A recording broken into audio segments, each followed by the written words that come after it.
the hydrogen fine structure. So in this lecture, we will see how the fine structure of hydrogen is there and how the Sommerfeld was unable to explain the fine structure. And then after Dirac proposed a new model for the explanation of the fine structure of hydrogen atom.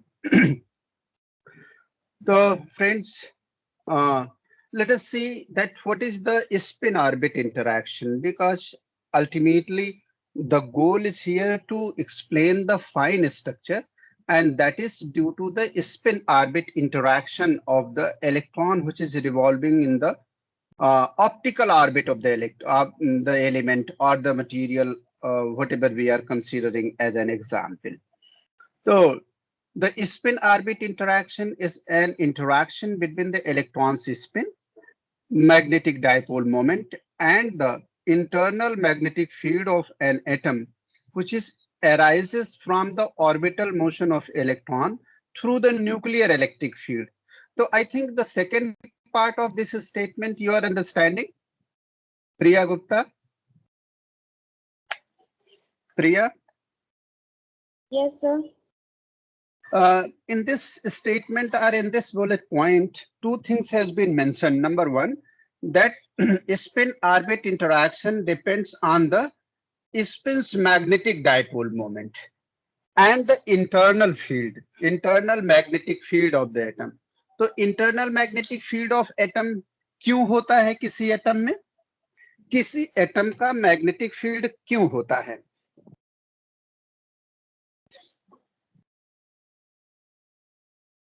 Sir electron की orbital motion की वजह से जो current form होता है। Obvious सी बात है, इलेक्ट्रॉन, देखो यहाँ पे लिखी भी ये बात है कि through the nuclear electric field, nucleus और इलेक्ट्रॉन के बीच में एक इलेक्ट्रोस्टैटिक फोर्स होता है, उसके चलते वो डिफरेंट ऑर्बिट में रिवॉल्व कर रहा है, तो वो सेंट्रीपिटल फोर्स देता है। उसके रिवॉल्व होने से ऑब्वियसली चार्ज फ्लो हो रहा है, यानी इलेक्ट्रॉन का मोशन हो रहा है, तो उसके अपोजिट डायरेक्शन में करंट होगी और वो करंट कैरिंग लूप या वायर की तरह बिहेव करेगा, तो उसके आसपास करंट जनरेट हो जाएगी। यानी एक मैग्नेटिक फील्ड किसी भी एटम का इलेक्ट्रॉन के डिफरेंट ऑर्बिट में रिवॉल्व करने से होता है। और दूसरा फैक्टर यहाँ क्या आ रहा है कि स्पिन का भी एक मैग्नेटिक डाइपोल मोमेंट है। इन दोनों के इंटरैक्शन से कोई तीसरी चीज आएगी और वही रियली आपके फाइन स्ट्रक्चर के एक्सप्लेनेशन के लिए रिस्पॉन्सिबल होगी। तो that we are focusing here in this lecture. Since the internal magnetic field is related to the electron's orbital angular momentum, this is called the spin orbit interaction. यानी जो हमारा magnetic field किसी भी atom का है वो electron के ऑर्बिटेट करने की वजह से है, इसीलिए एक स्पिन का पार्ट हो गया और एक ऑर्बिटल का पार्ट हो गया। दोनों का जो इंटरैक्शन होगा उसी इंटरैक्शन को ही स्पिन ऑर्बिट इंटरैक्शन कहते हैं। So it is relatively weak interaction, but is responsible partly for the fine structure of the excited atom of one electron atom. Strength बहुत ज्यादा नहीं होती है, लेकिन ये कुछ हद तक responsible होता है fine structure के लिए। This spin orbit interaction is reasonably strong in case of multi-electron atom because the internal magnetic field in such atoms are quite strong. So obviously, if we have the more number of electron, then obviously the magnetic field will be contributed accordingly, and the strength and its contribution will be more in that particular case. The spin orbit interaction energy is calculated. इसको calculate किया गया कि क्या spin orbit interaction के दौरान energy आएगी, तो that is delta E L and S. L is for orbital and S is for spin. और जब इनको पूरा कैलकुलेशन किया गया, the process of calculation is another task which has been mention in the text, but I think that we have to start from here कि इनके interaction से कितनी एनर्जी आई। तो delta E L S is equal to multiplier in a big bracket, then after j into j plus 1 minus l into l plus 1 minus s into s plus 1, where r infinity, that is the Rydberg constant for infinitely heavy nucleus, and alpha is fine structure constant, which has been introduced here when we are considering the spin orbit interaction energy, any energy due to the spin orbit interaction of the electron. The term shift due to the spin orbit interaction, यानी अब जो delta L S आएगा, delta T L S आएगा, उसकी कितना value होगी? तो obvious सी बात है कि टर्म वैल्यू अगर हम minus sign of energy divided by H C करते हैं तो that is known as the term shift और the term value what already we have discuss. तो ऑब्वियस सी बात है एच सी से भाग दिया गया तो उसके न्यूमरेटर में ऊपर वाले एक्सप्रेशन में देखिए एच सी है वो कट गया, बाकी एक्सप्रेशन एज सच रह गई. For hydrogen like atom that is the single electron we have S is equal to 1, J is equal to L plus S and L plus minus half. तो making this substitution, ये substitution किया गया जहां पर L J की value है उसको L और S के टर्म में लिखा गया. चूंकि सिंगल इलेक्ट्रॉन है इसलिए S की वैल्यू या तो प्लस हाफ हो सकती है या तो माइनस हाफ हो सकती है. तो जो J की वैल्यू आई वो plus minus L plus minus half आ गया. अब इसकी वैल्यू कुछ पिछले वाले एक्सप्रेशन में हम लोग रखेंगे. तो ऑब्वियस सी बात है कि J into J plus one minus L into L plus one minus S into S plus one is equal to L for J is equal to L plus half. ये आप करके देखेंगे और करके देखना भी चाहिए आपको कि रियली ये L के बराबर आ रहा है कि नहीं आ रहा है.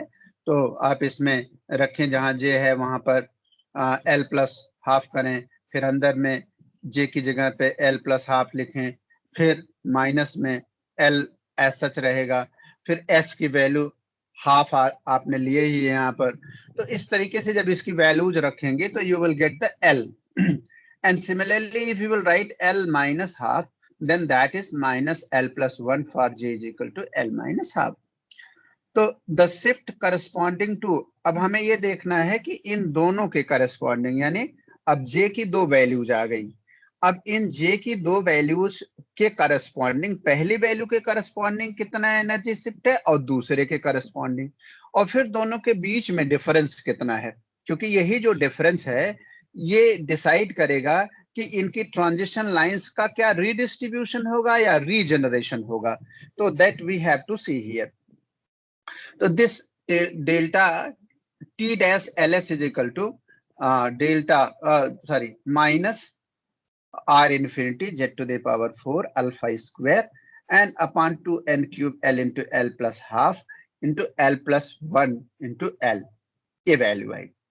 एंड डेल्टा L dash यानी जो पहली वाली वैल्यू, पहला वाला एक्सप्रेशन ऊपर वाला लिखा गया है, that is corresponding to which value that has been written? That has been written when J is equal to L plus half, and second value is written when J is equal to J minus half, L minus half. तो ये value इसमें आई. इसमें जरा देखना है इसमें शायद minus sign आएगा कि नहीं आएगा, जरा इसको चेक करिएगा. आपको लिए है, हो सकता है कॉपी करने में माइनस साइन आ गया, क्योंकि हमें डाउट इसलिए आ रहा है कि L प्लस वन के सामने भी एक माइनस साइन आता है इस केस में, तो शायद वो माइनस नहीं रहना चाहिए. हाँ, नहीं आएगा. तो you should check it. And similarly, whatever the expression I have derived here, na, so sometimes I have copied the above expression so that I should have less labor to type each and every alphabets and symbols. तो कहीं कहीं हो सकता है कि कुछ कमियां हो, तो you should try by yourself so that you should have the exact expression. तो रिवीजन भी हो जाएगा और इसकी चेकिंग भी हो जाएगी. Now let us take the difference of that. If we will take the difference of that, then that is equal to 2L plus 1. Clearly that there should be no minus sign, because कि आप देखो कि दोनों जुड़ गए हैं. दोनों जुड़ने पे तभी होगा जब दोनों माइनस होंगे, और अगर दूसरा वाला माइनस होगा तो प्लस हो जाएगा. तो इसलिए जो है ऊपर वाले में माइनस साइन नहीं रहेगा. And finally we will have the expression that R infinity Z to the power 4 alpha square upon n cube into L plus 1. By putting the value of constant, we get that delta T LS is equal to 5.84 z to the power 4 upon n cube L into L plus 1 centimeter inverse, where we put the value of R infinity as well as the alpha value, because alpha is the fine structure constant, already we have defined it, and R infinity already we have defined. By putting the values of the different constant which are responsible for the value of R infinity and alpha, then we will have this expression. Thus, the spin-orbit interaction splitting increases with increasing atomic jet. Atomic jet means atomic number, that is the jet value, and it's responsible for the higher n and higher L. जैसे आप देखो n की value जब ज्यादा होगी तो obvious सी बात है कि ऊपर वाली एक्सप्रेशन कम हो जाएगी, ऐसे l की वैल्यू भी ज्यादा होगी तो एक्सप्रेशन उसके ऊपर वाले एक्सप्रेशन की वैल्यू कम हो जाएगी. It is zero for s term, that is L is equal to 0, for J is equal to half only. अब आप हमको बताओ भाई कि L is equal to 0 के लिए कैसे ये 0 हो जाएगा? कोई बताए L is equal to 0 के लिए 0 कैसे हो जाएगा? यहां तो अगर L is equal to 0 रखें तो इन्फिनिटी हो जाएगा.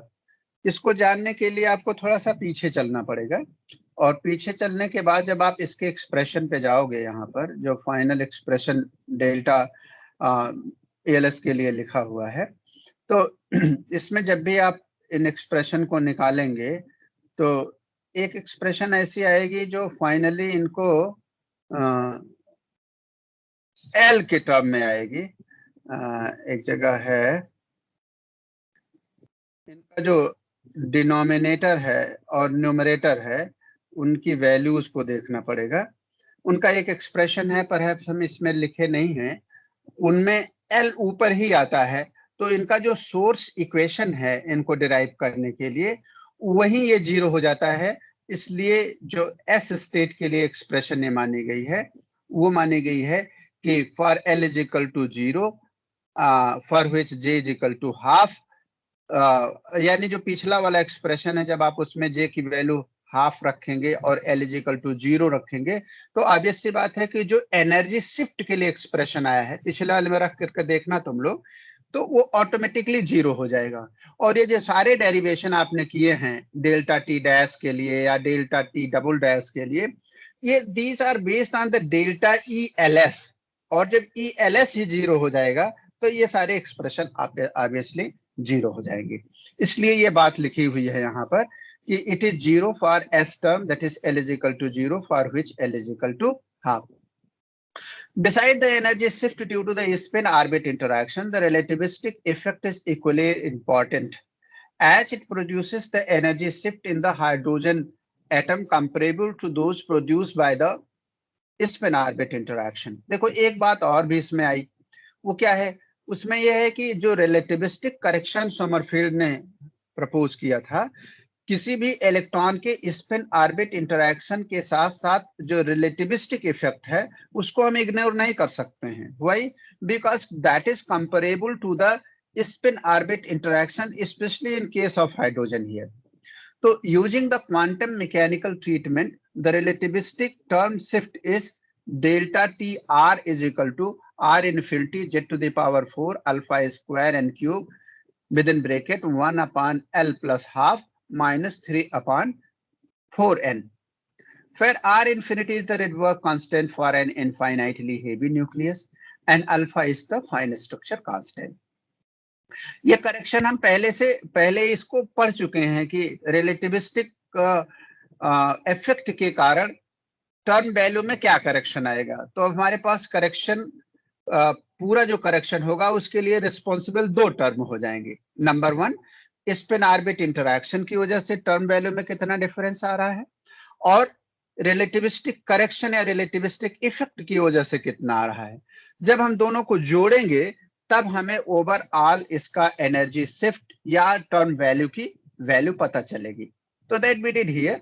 The first order perturbation correction due to the different effect combined linearly, therefore net term shift due to the spin orbit interaction and the relativistic effect in the hydrogen atom can be given as the sum of these two. So sum of these two, I have added these two, and after the addition, we have the expression that R infinity z to the power 4 alpha square upon n cube within bracket 1 upon L plus half minus j into j plus 1 minus L into L plus 1 minus S into S plus 1 upon 2L L plus half within bracket L plus 1 minus 3 by 4n. Achha, now especially in case of hydrogen, if we are talking, then obviously S is equal to half plus half and J is equal to L plus half, yeah, J is equal to L minus half.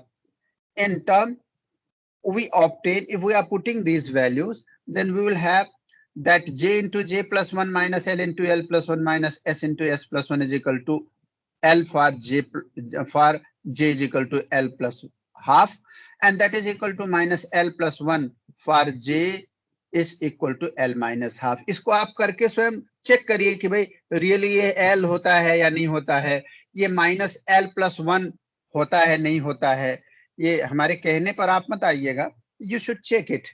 So then that will build the better confidence in you people, क्योंकि I have typed each and every word here, so you can think that what I did for the preparation of this slide. The net term shift corresponding to J is equal to L plus half and J is equal to L minus half are therefore delta T is equal to, अब देखो हमें net term shift corresponding to J की this value, J की value L plus half और J minus half के corresponding कितनी होगी, तो दोनों का डिफरेंस ले लिया गया एंड फाइनली जो डेल्टा टी आया वो आया R infinity Z to the power 4 alpha square upon n cube within bracket 1 upon L plus half minus 3 upon 4 n and delta t. Difference का मतलब यह है कि अब हमें इन दोनों का डिफरेंस लेना है, क्योंकि पहला वाला जो टर्म आया है वो L प्लस हाफ के लिए आया है और दूसरा टर्म जो अभी लिखा हुआ है एंड डेल्टा टी ये L माइनस हाफ के लिए आया है. अब since J is equal to L plus half and J is equal to L minus half, the last two equation can be replaced by a single equation. अब इनको single equation से कैसे replace किया जाएगा, देखो जहां L आ रहा है L की जगह पर L plus J plus half कर दिया गया, तो ऑब्वियस सी बात है J की डिफरेंट वैल्यूज हैं. तो पहली वैल्यू क्या है आपकी J की पहली वैल्यू L प्लस हाफ है, तो इसमें जब हम डिनोमिनेटर में J की जगह पे L प्लस हाफ लिखेंगे तो क्या आएगा अनामिका, बताओ भाई. अनामिका इज देयर और not? Yes, sir. Anamika first term में J की जगह पर हम पहली वैल्यू ले रहे हैं J plus half L plus half, तो डिनोमिनेटर में क्या होगा?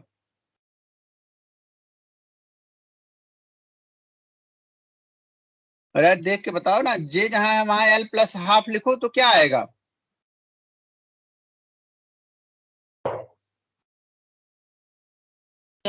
सर L प्लस 1 हो जाएगा. ऑब्वियस सी बात है L प्लस 1 हो जाएगा. J प्लस 1 होगा L प्लस 1 हो जाएगा, क्योंकि J तो रिप्लेस कर रहे हो ना L प्लस हाफ से, तो ये हो जाएगा L प्लस 1. वो तुम पढ़ भी रही हो अनामिका, बस ऐसे ही कथा सुन रही हो, म्यूट करके रखी हो? अरे जो बता रहे हैं उसको ध्यान से सुने तो बहुत छोटी सी बात थी. एनीवे, अब हम अगर दूसरी वैल्यू रखें इसमें J की जगह पे L माइनस हाफ अनामिका, तब क्या हो जाएगा बताओ? अनामिका बताओ भाई, तुम्हें से पूछ रहे.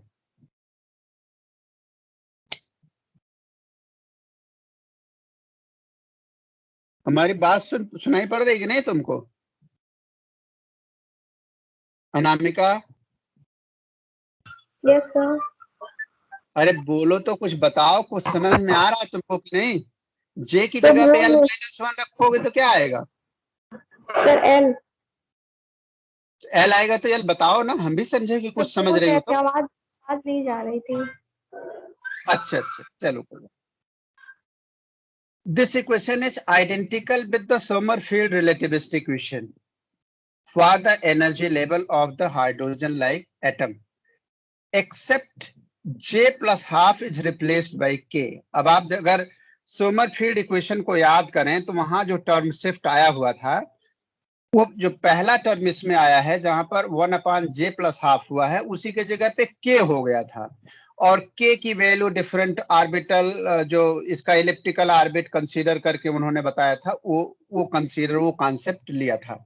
तो यहाँ डिफरेंस क्या आया कि जो कंसिडरेशन सोमरफील्ड ने इलिप्टिकल ऑर्बिट को लेकर के किया था और उसके करस्पॉन्डिंग एक वेरिएबल वैल्यू K रखा था, वो यहाँ पर J प्लस हाफ से रिप्लेस हो गया। इतना ही अंतर है। और अगर J प्लस हाफ से रिप्लेस हो गया है तो इसका मतलब है कि चूंकि J L और S के इंटरैक्शन की वजह से आ रहा है, इसलिए ऑर्बिट और स्पिन इंटरैक्शन का कंट्रीब्यूशन इस एक्सप्रेशन में बिल्ट इन हो गया।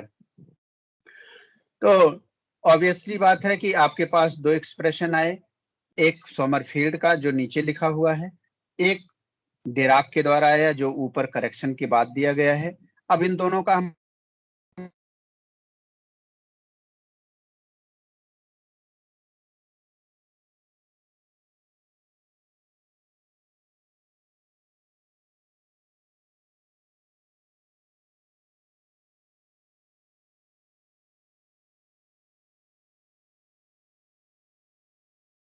से वो सोमरफील्ड की वीकनेस या सोमरफील्ड की कमियों को दूर कर पाएगा या नहीं, इसलिए हम आगे के लिए इसमें प्रोसीड करते हैं। Above equation was independently obtained by the Dirac and completely relativistic quantum mechanical treatment of the hydrogen-like atom and hence known as the Dirac equation. Comparing the energy level of the hydrogen atom obtained from the Sommerfeld theory with those obtained from the Dirac theory, taking R infinity is equal to this one and alpha is equal to 1/137 and Z is equal to 1 for hydrogen atom. We will have delta T is equal to this numerical value 584/n cube within bracket 1/k minus 3/4n meter inverse, and that is equal to actually this is centimeter inverse, this is not meter inverse perhaps, so that you should correct it. That is known as the Sommerfeld formula. And similarly, if we will talk about the other expression, then 584/n cube upon 1/J plus half minus 3/4n meter inverse, that is equal to 5. नहीं, I'm sorry, that is right. आप देखिए कि इसमें point लगा हुआ है, ऊपर वाले में पॉइंट छूट गया है, ऊपर वाले एक्सप्रेशन में पॉइंट छूट गया है। अगर हम पॉइंट लगा देंगे तब वो एक्सप्रेशन दूसरे टाइप की हो जाएगी, लेकिन ये जो है हमें लगता है कि इसके यूनिट में कुछ डिफरेंस है। जरा आप इसको देख लीजिएगा सेंटीमीटर और मीटर इनवर्स में। कोई बात नहीं है, 100 से भाग देना और 100 से गुणा करने पे ही आएगा, और that is constant only. Delta T is the term shift from the Bohr's level. We consider Bohr level corresponding to n is equal to 1, 2 and 3, और इसके लिए कैलकुलेशन किया गया। देखो दोनों ही जो इक्वेशन है उनके करस्पॉन्डिंग कैलकुलेटेड वैल्यूज यहाँ दी गई हैं। डिफरेंस क्या आ रहा है जरा ये देख लो आप। जब सोमरफील्ड में n की डिफरेंट वैल्यू, k की डिफरेंट वैल्यू ली गई तो कुछ एक्सप्रेशन आई, और डिराक वाले एक्सप्रेशन में L J की वैल्यू ली गई तो डेल्टा टी की कुछ वैल्यू आई। क्यों? क्योंकि दोनों में डिफरेंस J, K और L का ही है। तो पहले अगर बोहर की लेवल फर्स्ट लेवल में दिया गया तो ऑब्वियस सी बात है सोमरफील्ड के corresponding K is equal to 1 आया, और इसके करस्पॉन्डिंग जो टर्म शिफ्ट आया 1.46 आया। और दूसरे केस में जब डिराक के द्वारा किया गया तो L इज इक्वल टू 0 हो गया, J is equal to half आया, और इसके करस्पॉन्डिंग भी टर्म शिफ्ट एग्जैक्टली उतना ही आया 1.46। दूसरा जब नंबर लिया गया तो देखो इसमें दो वैल्यूज आई, के की दो वैल्यूज हैं, दो वैल्यूज के करस्पॉन्डिंग दो टर्म शिफ्ट आए। लेकिन डिराक के केस में दो वैल्यूज के करस्पॉन्डिंग, एल की दो वैल्यूज के करस्पॉन्डिंग जे की तीन वैल्यूज आई और तीन वैल्यूज के करस्पॉन्डिंग टर्म शिफ्ट तीन आया। अच्छा, इन टर्म शिफ्ट में और पहले वाले टर्म शिफ्ट में सोमरफील्ड वाले में क्या डिफरेंस है? रोली बताओ भाई। रोली, रोली सिंह, यस सर।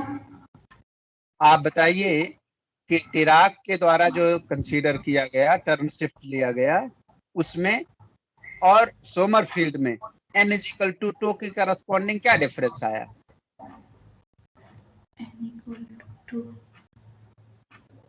टेबल दिख रही है ना कि नहीं दिख रही है? दिख रही है सर। तो दिख रही है तो बताओ हमें।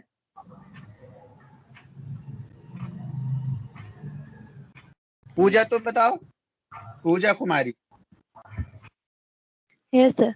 सर समरफील्ड में के इक्वल टू 2 बस एक वैल्यू मिलती थी, लेकिन जे की वैल्यू दो आ रही है, तो दो वैल्यू हमें मिल रही है, इसलिए डिफरेंस यही है। नहीं, हम सिर्फ डेल्टा टी की वैल्यू की बात कर रहे हैं।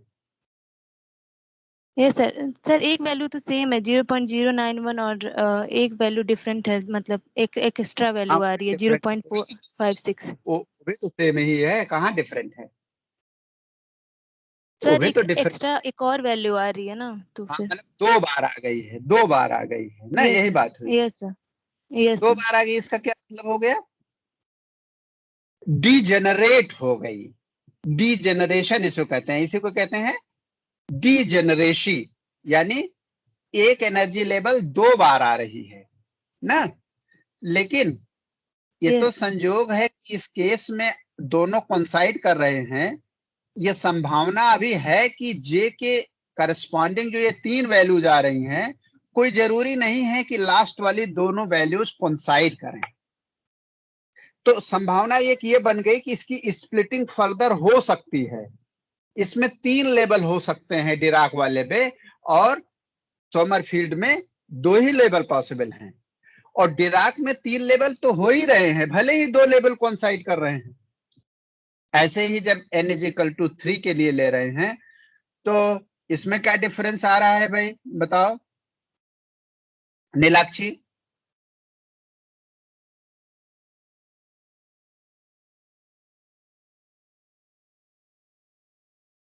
आकांक्षा तुम बताओ। सर यहाँ पे भी तीन एक एक्स्ट्रा वैल्यूज आ रही है जो डिजनरेसी हो रही है और एनर्जी लेवल को इंसाइट कर रहे हैं 0.162 और 0.162। नहीं तो बल्कि और आ रही, 0.045 भी आ रहा है। आ रहा है। हाँ, तो यानी अब आप देखो इसमें कि इसमें अगर हम समरफील्ड का मॉडल लें तो इसमें हमारे पास केवल तीन लेवल आ रहा है, जबकि जब हम डिराक का कंसीडरेशन लेवल को कंसीडर कर रहे हैं तो पांच लेवल आ रहा है। यह बात अलग की है कि इन पांचों में से दो दो का सेट है जो आपस में कोइंसाइड कर रहा है। लेकिन अगर किसी तरह से ये कोइंसाइड ना करते तो एनर्जी लेवल की फर्दर स्प्लिटिंग हो जाती ना, और जब फर्दर स्प्लिटिंग हो जाती तो उनके बीच में ट्रांजिशन होते। तो कुछ जो एनर्जी ट्रांजिशन की लाइंस ज्यादा एक्सपेक्टेड थी और सोमरफील्ड उसको एक्सप्लेन नहीं कर पाए थे, डिराक कंसिडरेशन या स्पिन ऑर्बिट इंटरैक्शन कंसिडरेशन की वजह से वो एक्सप्लेन हो सकती है। आइए देखते हैं क्या हुआ इसमें। The energy level of the hydrogen atom are predicted by the Bohr Sommerfeld and the Dirac for n is equal to 1 2 3 are shown below। इसको मैंने देखो फिगर बनाई है अपने हाथ से कि बोहर ने जब n is equal to 1 पे लिया तो ऑब्वियस सी बात है कि k is equal to 1 पर सोमरफील्ड के corresponding 1.46 centimetre inverse value I term की। और जब डिराक के करस्पॉन्डिंग कंसीडर किया गया तो L is equal to 0 के corresponding J is equal to half आया और इसके भी करस्पॉन्डिंग एनर्जी वही आई, और इसका जो नोटेशन हुआ 1 2s हाफ हुआ। यहां 2 क्या बताता है, 1 क्या बताता है, हाफ क्या बताता है, कोई बताएगा?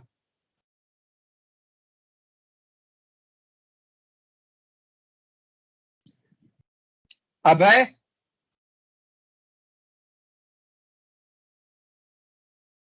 अभय यादव,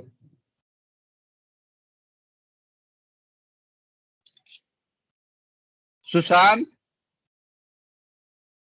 यस सर। जरा बताओ इस नोटेशन को मैंने पहले एन क्वांटम वन जो है वन क्वांटम नंबर रिप्रेजेंट कर रहा है सर। हाँ एन हो और गया, हाफ है सर उसका स्पिन। हाफ क्या है? Spin quantum number sir. और 2 सर वो angular momentum quantum number sir represent है। और कोई कुछ बताएगा? No sir, R multiplicity R is equal to 2s + 1 होता है। नहीं हमें सीधे सीधे बताइए कि 2 का क्या वैल्यू है। 1 तो ठीक हो गया, कंफर्म हो गया, चलो n की वैल्यू है। और ये 2 किसकी वैल्यू है? सर मल्टीप्लिसिटी की वैल्यू है। मल्टीप्लिसिटी और सर हाफ की क्या, हाफ किसकी वैल्यू है? s की सर, स्पिन क्वांटम नंबर। अच्छा बताओ किसकी स्पिन वैल्यू है? क्वांटम सर जे की वैल्यू। हाँ जे की वैल्यू है जी। हम लोग पता नहीं कहाँ, अरे बगल वाली फिगर को देखते जरा दिमाग खोल करके, तो उसमें लिखा हुआ है P 3/2 और 3/2 कभी स्पिन हो सकती है क्या? स्पिन तो हाफ होगी। इसका मतलब कि जो लास्ट में लिखा जा रहा है वो जे की वैल्यू है। और इस नोटेशन को मैं आपको बता चुका हूं, आप लोग पता नहीं क्या पढ़ते हो। Anyway, for the Bohr level and, अब तुम लोगों का टेस्ट जरूरी हो गया है। नेक्स्ट मंडे को टेस्ट लेंगे तुम लोगों का, नहीं तो तुम लोग कुछ पढ़ो लिखोगे नहीं।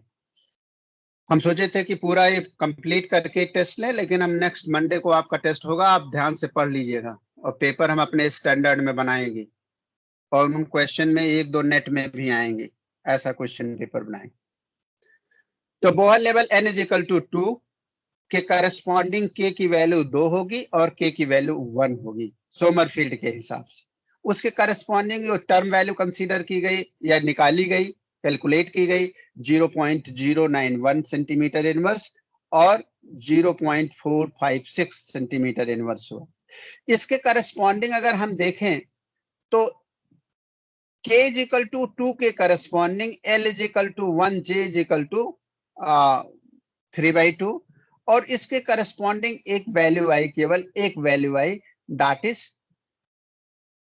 2n, यानी n की value 2 and degeneracy multiplicity is 2 and p 3/2, that is p followed by the j value. लेकिन जब हम k इज इक्वल टू 1 पर लिए तो इसके करस्पॉन्डिंग देखो 2 वैल्यूज आ गई, l की 2 पॉसिबल वैल्यूज हो गई, l इज इक्वल टू 0 और a इज इक्वल टू 1। तो इसके करस्पॉन्डिंग देखो 2 टर्म वैल्यू आई यहां पर। 2 टर्म वैल्यूज में 2p हाफ, 2s हाफ। तो देखो दोनों में j की वैल्यू सेम है, मल्टीप्लिसिटी सेम है, n की वैल्यू सेम है, लेकिन डिफरेंस क्या है ये बताओ? डिफरेंस क्या है?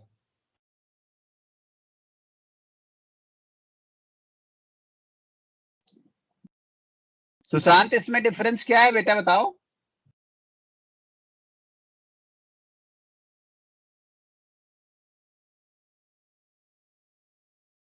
बोलो भाई। आकांक्षा तुम बताओ। सर P और S का डिफरेंस है, वो S ऑर्बिटल्स में। लोग पता नहीं क्या ध्यान देते हो, P और S 2 लेवल पहुंच गए, यानी L की वैल्यू ही चेंज हो गई। L is equal to 0 corresponding S आ गया, L इज इक्वल टू 1 के करस्पॉन्डिंग P आ गया। तो देखो P और S के corresponding energy level exactly same होगी। ये लोग कैलकुलेट भले किए हैं, लेकिन ये डाउटफुल है अभी भी। क्यों? क्योंकि दोनों की सबसेल चेंज हो चुकी है। और ये बात इन लोगों ने थियोरेटिकली कैलकुलेट तो एक वैल्यू कर लिया, लेकिन ये बात गले नहीं उतरी कि भाई P और S के करस्पॉन्डिंग कैसे दोनों की एनर्जी एग्जैक्टली सेम हुई। तो आगे देखा गया, फिर इसके बारे में फर्दर डिस्कशन हुआ और साइंटिस्ट ने फर्दर सोचा।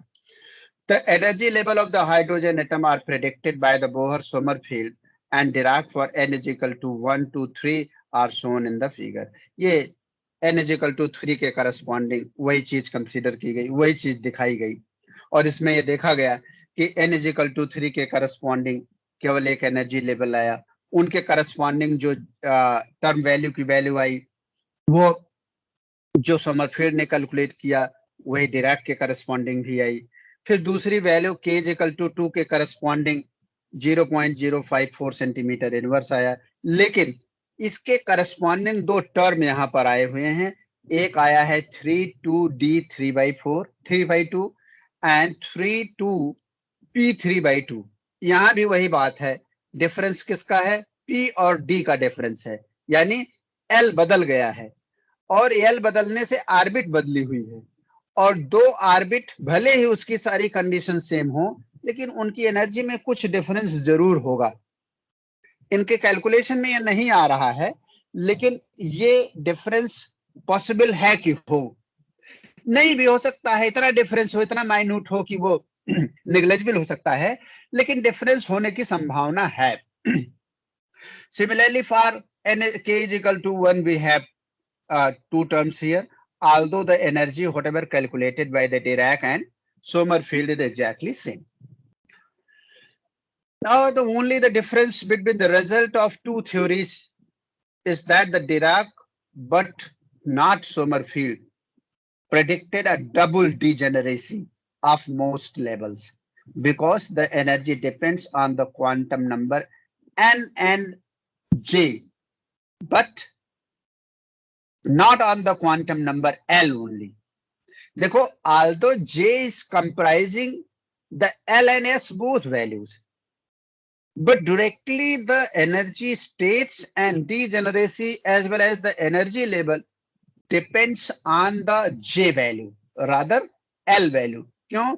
क्योंकि हम स्पिन ऑर्बिट इंटरैक्शन के बाद J का इंक्लूड कर रहे हैं, L नहीं इंडिपेंडेंटली ले रहे हैं, ना S ही इंडिपेंडेंटली ले रहे हैं, L और S का जो कंबाइन इफेक्ट है उसे J के रूप में ले रहे हैं। इसीलिए जो energy depends on the quantum number n and J which is the combination या the combine effect of L and S both.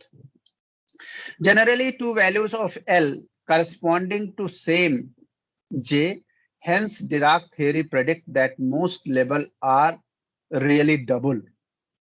Let us now consider the fine structure of hydrogen alpha line n is equal to 3 to n is equal to 2 on the basis of the Dirac theory. ये क्या हुआ कि n is equal to 2 और n is equal to 2 के corresponding fine structure का observation लिया गया है, किससे? डिराक थियरी के अंतर्गत।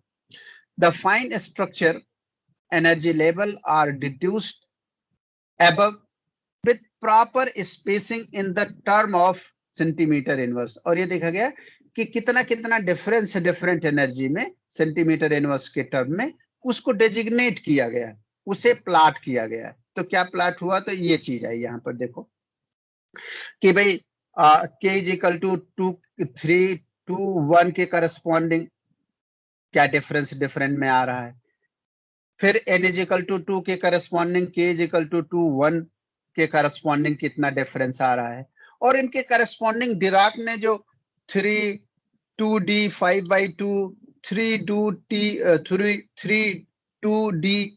3/2 3 2p 3/2 ऐसे ऐसे जो डेजिग्नेशन किया था वो लिखा।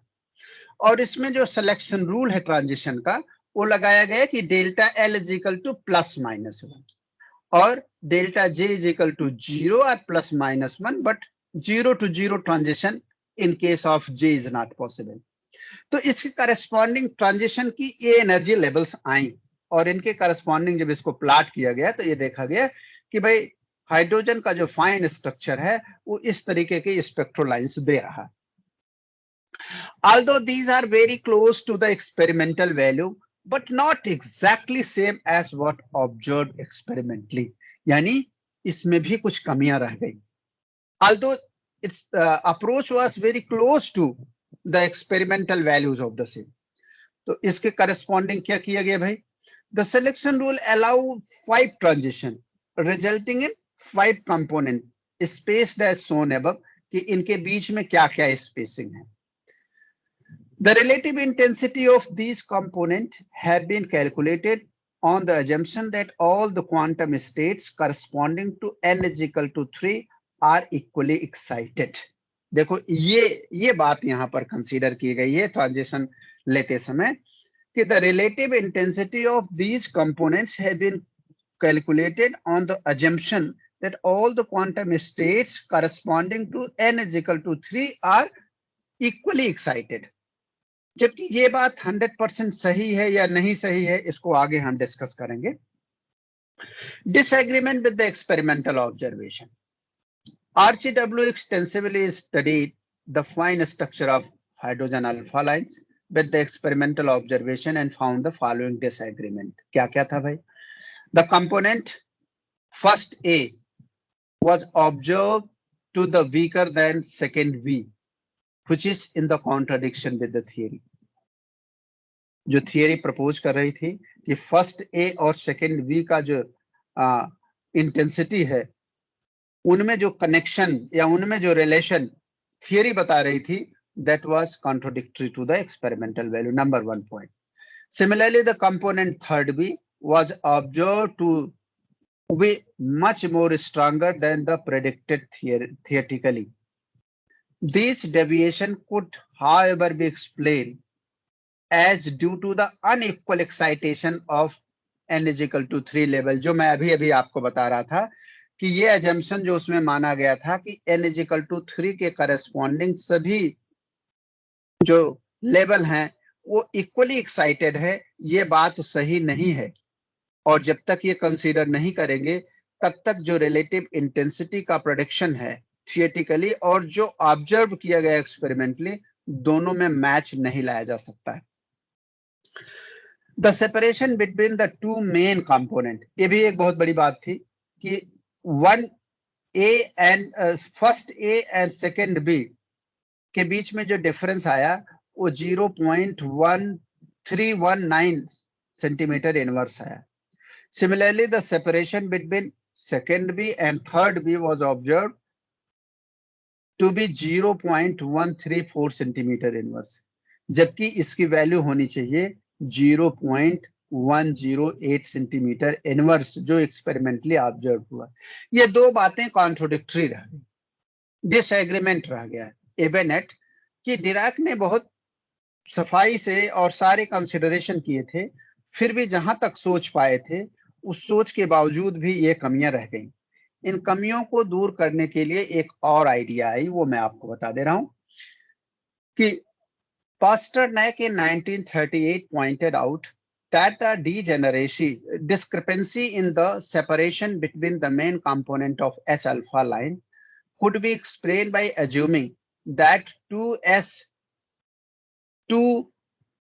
half to be about 0.03 centimeter inverse higher than 2p half, in contradiction to the Dirac's theory, which is shown them to have exactly the same energy. आप बात यहां समझने की कोशिश करिए.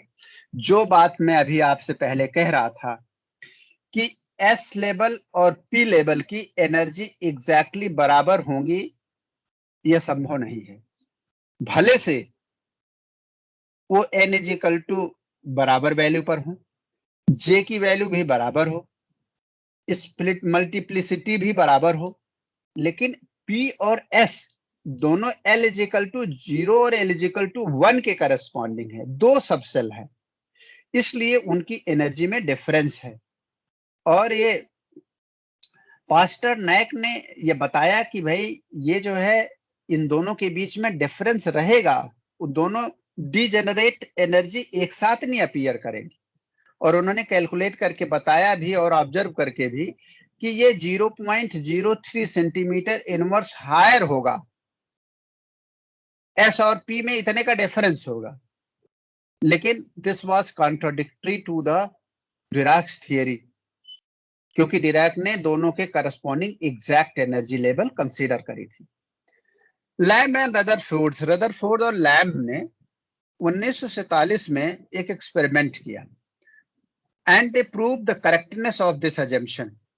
और पास्टरनैक के इस एजम्पशन का उन्होंने प्रूव दिया experimentally, and they perform a microwave experiment on hydrogen atom and showed that for hydrogen like atom the state of a particular n value having the terms with the same j value but different l values such as 2p half 2p 2s half are not degenerate but are separated. Such separation is known as the Lamb shift. ये कई बार पूछा जाता है कि what is the Lamb shift, और कई बार आप पढ़ोगे बुक में तभी आपको समझ में थोड़ा देर में आएगा कि लैम्प शिफ्ट क्या है। यहाँ मैं सीधे और बहुत ही आसान तरीके में बता दूं कि जो डीजेनरेसी डिरैक ने प्रपोज किया था, और डिरैक ने कहा था कि अगर जे की वैल्यू समान है और एन की वैल्यू समान है, मल्टीप्लिसिटी समान है, तो दो सब लेवल जो इन सारी क्वालिटीज को रखता है उनके करस्पॉन्डिंग एग्जैक्ट और सेम एनर्जी लेवल होगा। लेकिन लैम एंड रदरफोर्ड ने 1947 में एक्सपेरिमेंटली अप्रूव किया कि हाइड्रोजन के केस का एक्सपेरिमेंट किया उन्होंने, और ये पाया कि पी और एस लेवल के बीच में जो डिजेनरेसी बताई गई है उसके करस्पॉन्डिंग एनर्जी लेवल एग्जैक्टली बराबर नहीं है, बल्कि उनके बीच में कुछ सेपरेशन है, and that separation is known as the Lamb shift. So using the Lamb shift, it was observed that S and P state having the same J values are not at the same energy state, rather they are separated by the Lamb shift. Thus the additional energy state are introduced, showing the allowed energy state transition which are in good agreement the experimental result. क्या हुआ कि अब इसमें बीच बीच में और energy level आ गई। देखो भाई 3-2s half, 3-2p half, 3-2d 3/2, 3-2p d 3/2, ये देखो अलग अलग एनर्जी, जबकि देखो d और p के बीच में कोई अंतर नहीं है। तो ये ऑब्जर्वेशन में आया कि कुछ तो कोइंसाइड कर रही थी but most of them were separated with each other. और फाइनली क्या हुआ कि ट्रांजिशन के जो चांसेस हैं वो बढ़ गए। पहले 5 ट्रांजिशन दिखाई दे रहा था, अब यहाँ देखो 7 ट्रांजिशन दिखाई दे रहे हैं, और ट्रांजिशन में एनर्जी का डिफरेंस हो गया, बदल गया। इनके बीच में जो टर्म वैल्यूज है वो भी बदल गए।